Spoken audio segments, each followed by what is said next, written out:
Ati hawa ni TikTokers. Si mnapata pesa na TikTok. Si mnasema hivyo ati live pale, gifts ndio, ma sponsors. Sasa mimi niko na deal safi hapa.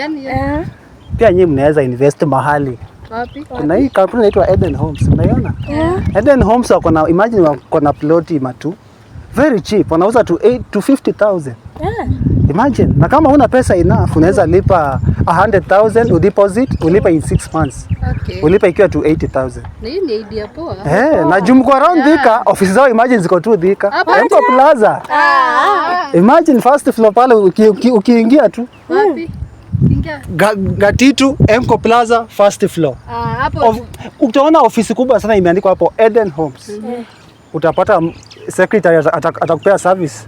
Na pia wako na services za surveying services. Kuna surveyors huko ndani.